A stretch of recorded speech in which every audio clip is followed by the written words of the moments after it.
गौतम बुद्ध के जीवन की एक कहानी से करने जा रहे हैं।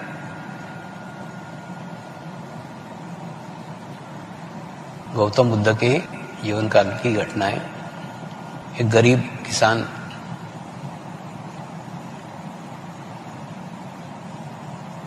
अपने ही झोपड़ी के पास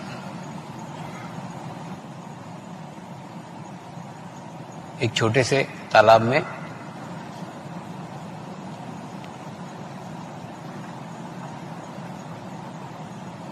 कमल खिलाता था।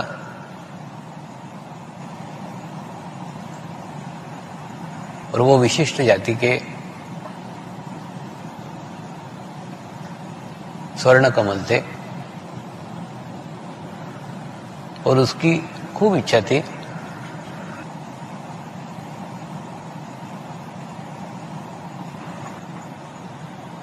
कि जब गौतम बुद्ध मेरे शहर में आए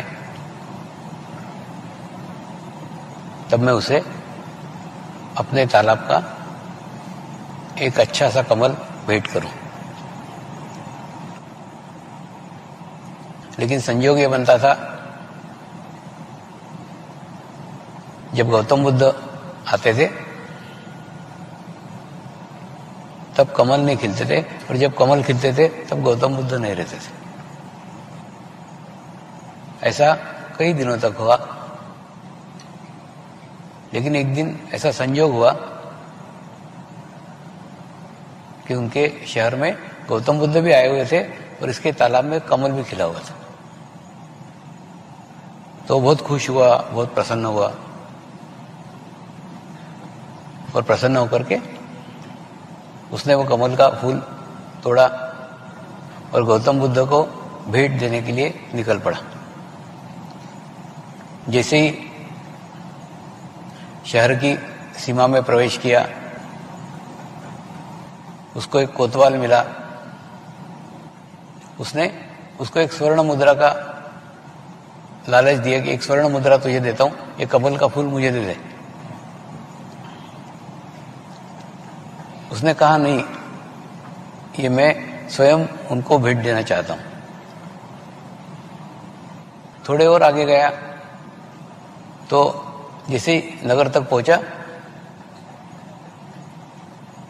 तो नगर में एक धनिक व्यक्ति ने उसे देखा और उसे 100 स्वर्ण मुद्रा का लालच दिया कि मैं तुझे 100 स्वर्ण मुद्रा देता हूं, एक कमल का फूल मुझे दे दे, मैं गौतम बुद्ध को चढ़ाऊंगा।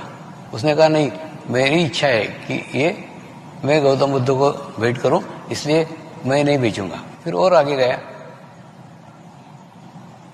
आगे उसको राजा मिला। राजा ने उसको बोला मैं 1000 स्वर्ण मुद्राएं तुझे देता हूं, ये मुझे बेचता है क्या? उसने बोला नहीं, ये मैं नहीं बेचूंगा, क्योंकि ये कमल का फूल मैंने गौतम बुद्ध के लिए रखा है, मैं उनको स्वयं भेंट करना चाहता हूं। और ऐसा करते हुए वो धीरे धीरे उस वृक्ष के पास पहुंचा जहां पे वो गौतम बुद्ध बैठे हुए थे। और वहां जाकर उसने वो उनको भेंट किया। तो गौतम बुद्ध ने पूछा, तुझे 1000 स्वर्ण मुद्राएं मिल रही थी जिससे तेरी सारी गरीबी दूर हो सकती थी, फिर भी तूने वो न स्वीकार करते हुए ये कमल मुझे क्यों भेंट किया? तो उसने उत्तर दिया, ये मेरा भाव था, और जब मैं भाव प्रकट करने के लिए जाता हूं तब कुछ ना कुछ लालच, कुछ ना कुछ दिक्कतें, कुछ ना कुछ परेशानियां, कुछ ना कुछ विघ्न आएंगे। लेकिन मेरा भाव कितना मजबूत है, मेरा भाव कितना पक्का है, ये मेरे ऊपर निर्भर है ना। अगर मेरा भाव निश्चित है, पक्का है, तो इन सब बातों की तरफ मैं ध्यान देते हुए मैं मेरे उद्देश्य तक पहुंचूंगा। मेरा उद्देश्य था कि आपको एक कमल का फूल भेंट करना। ठीक उसी प्रकार से सबसे महत्वपूर्ण है भाव। उस भाव के मार्ग में, भाव के रास्ते में आपको भी दिक्कतें आएगी, आपको भी परेशानियां होंगी, आपको भी प्रॉब्लम्स आएंगे। मेरे को मेरे जीवन में प्रॉब्लम्स आए, मेरे जीवन में दिक्कतें आई, जीवन में परेशानी आई। लेकिन अगर हम हमारे भाव के साथ रहते हैं तो ऑटोमेटिकली उन सब परेशानियों पे विजय प्राप्त कर सकते हैं। दूसरा, कई बार तो ऐसा लगता है कि जैसे जैसे शिक्षित होते हैं या जैसे जैसे शिक्षित समाज के अंदर हमारा बैठना उठना होता है, वैसे वैसे भाव कम होने लग जाता है। और जितने हम प्रकृति के सानिध्य में जाएंगे, जितने हम अशिक्षित लोगों के बीच में जाएंगे, तो ऑटोमेटिकली हम देखेंगे उनके अंदर खूब भाव है। तो क्या कारण है? क्योंकि वो प्रकृति के सानिध्य में रहते हैं। भाव प्रकृति का ही एक प्रकार है। तो जितने प्रकृति के सानिध्य में रहेंगे उतना हमारा भाव वृद्धिगत होगा, बढ़ेगा। जैसे कल पूर्णिमा का ही था। पूर्णिमा के रात में आप जो भी भाव रखो, अच्छा भाव रखो, बुरा भाव रखो, चंद्रमा को वो कुछ नहीं पता रहता है, आपके भाव को वृद्धिगत करता है। अगर अच्छा भाव रखते हो, अच्छा वृद्धिगत होता है। अच्छा भाव नहीं रखते तो जो आप भाव रखोगे, दुखी रहोगे तो और दुखी होंगे, खुश रहोगे तो और खुश होंगे। यानी उसको सिर्फ वृद्धिगत करना आता है, उसको सिर्फ बढ़ाना आता है। तो हम क्या भाव लेकर के चलते, उसी के ऊपर सब कुछ निर्भर है। अभी हाल ही में किसी कारण से मुझे डांग और उन्हीं माता का मंदिर है, वहाँ उस एरिया में जाने का अवसर मिला। खूब प्राकृतिक दृष्टि से खूब अच्छी जगह है और ज़्यादा निर्जन जगह है, ज़्यादा मनुष्य बस्ती नहीं है। जैसे ऋषि मुनि ढूंढते कि नहीं, निर्जन स्थान ढूंढते, तपश्चर्या के लिए, साधना के लिए निर्जन स्थान ढूंढते। तो वहाँ पे जाने का अवसर मिला। तो वहाँ पे देखा, वहाँ पे साधकों के अंदर खूब भाव है। मतलब क्या बोलते हैं ना, मैं सड़क से कार जा रही थी तो भी कार को दूर से देख करके नमस्कार कर रहे थे, जबकि मैं उनको दिख ही नहीं रहा था। सिर्फ स्वामी जी की कार जा रही है उनको पता था। तो मुझे एकदम मेरे साधना के दिन याद आ गए। नॉर्थ ईस्ट के अंदर भी भले मैं सड़क के ऊपर से जा रहा हूं, कोई साधक या कोई साधिका पहाड़ के ऊपर झुक करके चलना चालू कर देती है तो समझ जाता हूं कि ये मेरी शिष्या है, ये मेरा शिष्य है। वहां पे गुरु के सामने सीधे खड़े रहने का प्रथा नहीं है। वो मैंने जब तक वो गुरु दिखता रहेगा ना, तब तक वो सीधे खड़े नहीं रहेंगे, वो झुके हुए रहेंगे। वो उनका सम्मान करने का तरीका है, सम्मान बताने का तरीका है। ठीक इसी प्रकार से यहाँ पे भी देखा, वो लोग कार को नमस्कार कर रहे थे, जबकि कार के अंदर से मैं उनको कुछ नहीं दिख रहा था, सिर्फ भाव कि ये स्वामी जी की कार है। तो कहने का मतलब, जितने प्रकृति के नेचर के साथ हम जाएंगे, पास हम जाएंगे, उतने ही भाव से हमारा संबंध आता है। कई बार सेंटरों से भी पत्र आते हैं, कई साधकों के भी पत्र आते हैं। कई बार ये स्टाफ की मीटिंग भी लेता हूं ना, तो ये मीटिंग में भी ये लोग पूछते हैं, समझिए हमारा आपस में भाव वृद्धिगत करने के लिए क्या करना चाहिए। आप कहते हो भाव वृद्धिगत करो, आत्मीय संबंध हो, आत्मीयता बढ़ाने के लिए क्या करना चाहिए। खूब एक ही प्रश्न, कॉमन प्रश्न बार बार आता है। इसलिए मैंने सोचा था इस प्रश्न का उत्तर चैतन्य महोत्सव में दूं, ताकि सबको उसका उत्तर मिल जाए। एक ही है, ध्यान करो, ध्यान करो और ध्यान करो, बस और कुछ नहीं। क्या होता है मालूम? ध्यान नहीं करते, इसीलिए सब प्रकार है। अगर ध्यान करेंगे तो ऑटोमेटिकली आपके अंदर आत्मा का भाव जागृत होगा। आत्मा का भाव जागृत होगा, जैसे मैं बताता हूँ, एक छोटी लाइन है, उसको बिना काटे बिना तोड़े अगर छोटी करने का है तो क्या उपाय है? उसके सामने एक बड़ी लकीर खींच दो। ठीक उसी प्रकार से आपको अगर शरीर का भाव कम करने का है तो आपको क्या करना पड़ेगा? अब आपके अंदर आपके आत्मा का भाव वृद्धिगत कर लो, आत्मा का भाव बढ़ा लो। और जितना आत्मा का भाव बढ़ाने में आप सफल होंगे, आप देखेंगे उतना शरीर का भाव कम हो जाएगा। दूसरा, कई बार अच्छे अवसर, अच्छी स्थिति, अच्छे मौके हमको प्राप्त होते हैं, लेकिन हमारी बस मिस हो जाती है। अब कल अच्छी भली स्टार्ट की हुई बस आपको मिली थी, आपको क्या जल्दी थी पता नहीं, आपके कौन से बाल बच्चे घर पे रो रहे थे, क्या जल्दी थी, मैं अच्छे ध्यान में था, आपको भी ध्यान करना था 1 घंटा। अच्छी पूर्णिमा की रात थी, कितना अच्छा अवसर मिस कर दी।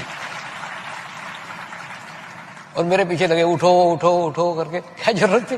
कुछ समझ में नहीं आता। मैंने खुद तो ध्यान नहीं करते, दूसरे को भी नहीं कर लेते। अरे कुछ नहीं उसमें शामिल होने का था, कुछ करने का नहीं था आपको, आप चुपचाप बैठते ना, वैसे ही ध्यान लग जाता है। माने आपका समस्या है ध्यान कैसे करे, मेरा समस्या है ध्यान में से कैसे निकले। दारूडे शरीर का मैं झोंकंडे खाते खाते यहां से गया, जबकि मेरे चलने शरीर की भी स्थिति नहीं थी।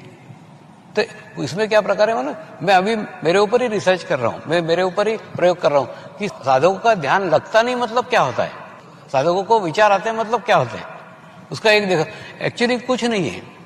अब जैसे ये बोलता हूं कि नहीं, मैं एक पवित्र आत्मा हूं, मैं एक शुद्ध आत्मा हूं, सिर्फ ये बोलता हूं, तो ये बोलने मात्र से एक शरीर के अंदर वेव्स निर्माण होते हैं, एक वाइब्रेशन निर्माण होते हैं। और दूसरा वो इसलिए निर्माण होता है कि जो बोल रहे हूं वो सचमुच मैं फील करता हूं। जैसे मैं बोलता हूं कि नहीं, मैं एक पवित्र आत्मा हूं, तो मैं फील करता हूं कि मैं पवित्र आत्मा हूं। मैं बोलता हूं मैं एक शुद्ध आत्मा हूं, तो फील करता हूं मैं शुद्ध आत्मा हूं, यानी बाकी कुछ भी नहीं हूं, सिर्फ आत्मा हूं। ये फील के ऊपर निर्भर है, आप कितने अच्छे से फील करते हो। जितना फील करोगे ऑटोमेटिकली वो भाव आएगा। तो सिर्फ 3 बार बोलने मात्र से पूरे बॉडी के अंदर एक वेव्स निर्माण होते हैं, एक वाइब्रेशन निर्माण होते हैं, और वो वाइब्रेशन निर्माण होने के बाद में अंदर से एक आंतरिक साउंड शुरू हो जाता है, करके एक साउंड शुरू होता है, और वो साउंड के अंदर बस ध्यान लग जाता है। और ध्यान करने की, ध्यान के प्रयास करने की, विचार करने की कुछ भी आवश्यकता नहीं रहती। तो आपकी गाड़ी कहाँ अटक गई, आप एनालिसिस करो ना। तो पहली बात तो आप जो बोल रहे हो उसके ऊपर आपका विश्वास है क्या। आप बोल रहे हो कि मैं एक पवित्र आत्मा हूं, आपको विश्वास है क्या कि आप पवित्र आत्मा है। दूसरा, आप मानते हो क्या आप पवित्र आत्मा है। अब देखो ना, सब कुछ मानने के ऊपर है। आप जितना मानोगे उतने अच्छे रिजल्ट्स, उतने अच्छे परिणाम आएंगे। दूसरा, आप बोलते हो कि मैं एक शुद्ध आत्मा हूं, तो मानते हो कि आप शुद्ध आत्मा है। शुद्ध आत्मा है मतलब आप आत्मा के सिवा कुछ भी नहीं है। या आप बोल नहीं रहे हो, या आप मान रहे हो, आप फील कर रहे हो। तो जितने फील करोगे, जितने मानोगे, उतने अच्छे रिजल्ट्स आएंगे, उतने अच्छे परिणाम आएंगे। और उसके बाद में ये बोलना नहीं है, ऑटोमेटिकली धीरे धीरे धीरे धीरे धीरे धीरे धीरे उसके अंदर चेंज आता है, बदलाव आता है। ये प्रैक्टिस है, ये अभ्यास है। और दूसरा क्या है, ये क्यों शुरू किया। जैसे होता कि नहीं, माँ को ज्यादा जल्दी रहती है कि बच्चों को जल्दी जल्दी खाना दे। वैसे मैं आया, आने के बाद में आपको गुरु मंत्र दिया, सब हुआ, लेकिन गुरु मंत्र लेने की स्थिति है क्या। जैसे मैं कई बार बताता हूँ, कई पोथी पुराणों में, कई आध्यात्मिक पुस्तकों में खूब अच्छी अच्छी बातें लिखी है। अपने को लगता है ये कैसे हो सकता है, ये कैसे संभव है। क्योंकि क्या है, हमारी स्थिति और वो लिखने वाले की स्थिति में खूब अंतर है। वो एक स्थिति के अंदर लिख रहा है, हम एक स्थिति के अंदर पढ़ रहे हैं। तो उसके अंदर क्या होता है, हमको उसका आनंद, हमको उसका ज्ञान समझ ही नहीं पाता, हमको नहीं मालूम पड़ पाता कि वो क्या कहना चाहते हैं और हम क्या समझ रहे हैं। तो उसके लिए आवश्यक क्या है, वो स्थिति निर्माण करो ना, तो उनकी बातें समझ में आएगी। ठीक उसी प्रकार से आप अगर ध्यान करेंगे, मेडिटेशन करेंगे, तो आप आपकी उसकी स्थिति बनाएंगे, तो वो मंत्र का, गुरु मंत्र का भी इफेक्ट आएगा। तो गुरु मंत्र से जो प्रभाव पड़ना चाहिए, गुरु मंत्र से जो इफेक्ट होना चाहिए, वो प्रभाव नहीं पड़ रहा था। तो तुरंत मैंने उसको पीछे लेकर इसको आगे किया। आगे इसलिए किया कि वो मंत्र सामने वाली पवित्र आत्मा है ही, ये मानकर दिया गया है। अगर वो लेवल की नहीं है तो वो नहीं ग्रहण पाएंगी, उसका इफेक्ट नहीं हो पाएगा, उसका प्रभाव नहीं हो पाएगा। तो पहले पवित्र आत्मा बनो, पहले शुद्ध आत्मा बनो, और आत्मा बनने के बाद में उस गुरु मंत्र को ग्रहण करो, तो हम गुरु मंत्र से समरस हो सकते हैं। प्रत्येक मंत्र की एक ऊर्जा होती है, प्रत्येक मंत्र के एक वाइब्रेशंस रहते हैं, प्रत्येक मंत्र के पीछे गुरु की शक्तियां साक्षात रहती है। लेकिन उसको केवल अगर हम शब्द समझेंगे और मुंह से बोलेंगे तो वो सिर्फ एक शारीरिक कर्मकांड होगा। आवश्यकता है उस मंत्र को अनुभव करने की। तो अगर हमें वो अनुभव नहीं करते आ रहा है, तो उस अनुभव करने के लिए जो पवित्र आत्मा की स्थिति चाहिए, जो शुद्ध आत्मा की स्थिति चाहिए, वो स्थिति प्रथम निर्माण करना होगी।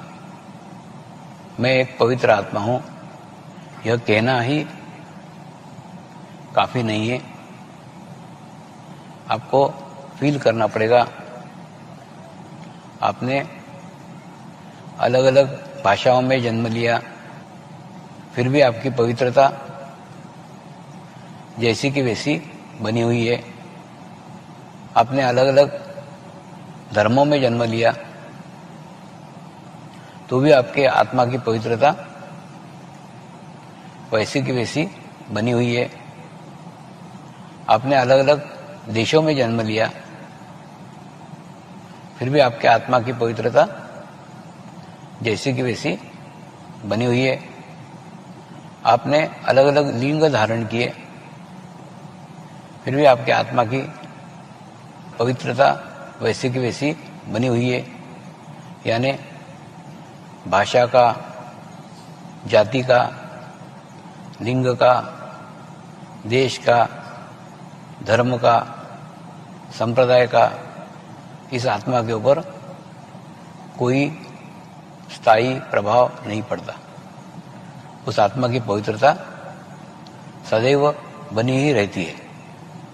इसीलिए ये बोलते समय भी आप फील करो, आप अनुभव करो तो आप देखेंगे कि आपकी पवित्रता इन सब बातों से प्रभावित नहीं होती और आज तक वही पवित्र स्वरूप में, वही मुख्य स्वरूप में बनी हुई है। जब आप बोलते हो मैं एक शुद्ध आत्मा हूं, तब आप अनुभव करो कि आप केवल शुद्ध आत्मा हैं। आप ना पुरुष हो, ना आप कोई स्त्री हो, आप केवल आत्मा है। यह अनुभव करो। आप अनुभव करो आपका मनुष्य धर्म है, यही आपका धर्म है। इसी धर्म को लेके आप जन्मे हो, इसी धर्म को लेकर आप जी रहे हो।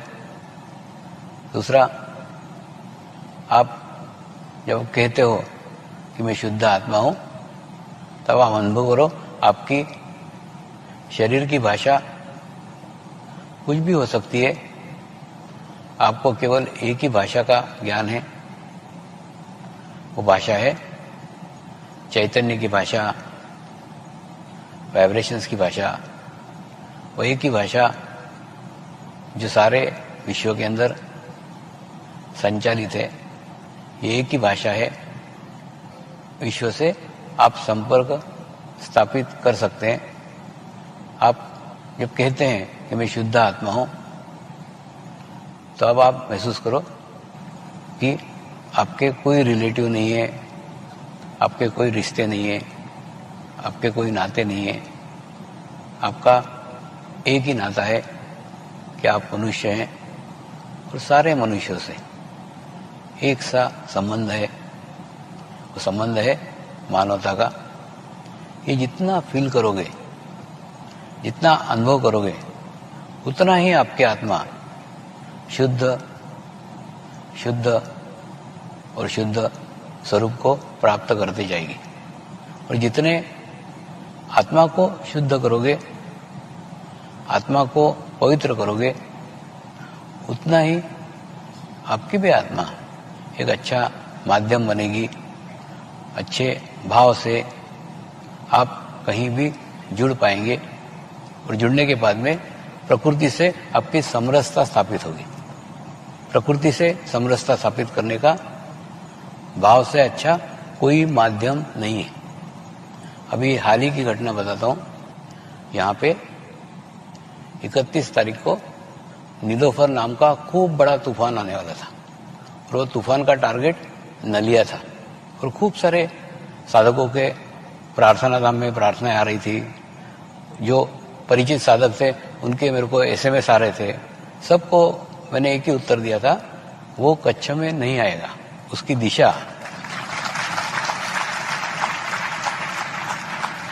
दिशा बदल दी है। उसको राजस्थान बाड़मेर की तरफ मोड़ दिया है, तो उसका दिशा चेंज हो जाएगा। और जब दिशा चेंज हो जाएगी तो ऑटोमेटिकली उसकी शक्ति कम हो जाएगी।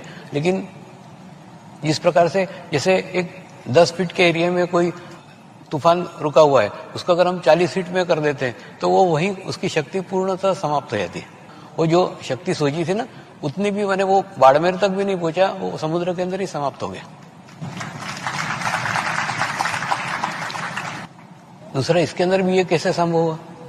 संभव हुआ जिन्होंने प्रार्थनाएं लिखी थी, जिन्होंने एसएमएस लिखे थे, सबको चिंता थी कि चैतन्य महोत्सव होने वाला है, इस बार 6 तारीख को होने वाला है, सब कुछ निश्चित था। और निश्चित होने के बाद में सबकी इच्छा थी कि यहाँ पे कोई तूफान नहीं आए, कोई तकलीफ नहीं हो, कोई टेंट नहीं गिरे, कुछ नहीं हो। तो ये जो इच्छा आपने प्रकट की, जो भाव प्रकट किया, उस भाव से ही ये सब कुछ घटित हुआ। गुरु शक्तियों को खुद का कुछ नहीं रहता है। जब तक आप उनका उपयोग आप आपके इच्छा अनुसार नहीं करोगे, वो तटस्थ देखते रहते, कुछ नहीं करते रहते, वो देखेगी सिर्फ। लेकिन जब आप उसको ग्रहण करने का मार्ग कौन सा है? भाव। तो ग्रहण करके जब आप उसको संचालित करेंगे तो एक अच्छे रिजल्ट्स, एक अच्छे परिणाम आ सकते हैं। तो कहने का मतलब आप आपके भीतर भाव को वृद्धिगत करो, भाव को जगाओ, तो अच्छे रिजल्ट्स, अच्छे परिणाम आपको दिखेंगे। भाव एक महत्वपूर्ण है, यह आत्मा से संबंधित है। अभी हाल ही में जर्मनी में डॉक्टर लोगों का शिविर लिया। उस शिविर में भी जो जैन मुनियों की समस्या थी, वही समस्या डॉक्टरों की भी थी कि उनको भी सबको स्पर्श करना पड़ता था, उनको भी सबको टच करना पड़ता था। अब पेशेंट को टच नहीं करेंगे तो डॉक्टर का काम नहीं चल सकता ना, तो डॉक्टर को पेशेंट को टच करना पड़ता था। और मैं उनको बोलता था, उससे आप अपने आप को प्रोटेक्शन दो ना। तो कैसे कि पहले जब कभी भी आप देखो ना, जैसे कोई भी आपको नमस्कार करता है तो आप उसको आशीर्वाद देते हैं, ठीक उसी प्रकार से जब हम आशीर्वाद देते हैं तो आशीर्वाद शरीर से नहीं दिया जाता कि किसी सर के ऊपर हाथ रखा, ऐसा आशीर्वाद नहीं रहता। आशीर्वाद देते समय प्रार्थना करते हैं, हम प्रेयर करते हैं। तो जो जैन मुनियों को ट्रिक सिखाई ना, वही डॉक्टरों को बताए, जैन मुनियों को बताए। जैन मुनियों को भी बहुत तकलीफ होती है जब आपके सर के ऊपर हाथ रखते हैं ना, वो खूब 500 लोगों के सर पे हाथ रख रहे हैं, 600 लोगों के सर के हाथ रख रहे हैं, तो वो सबके दोष उनके शरीर में आते हैं और उनके शरीर में अलग अलग बीमारियां होती है।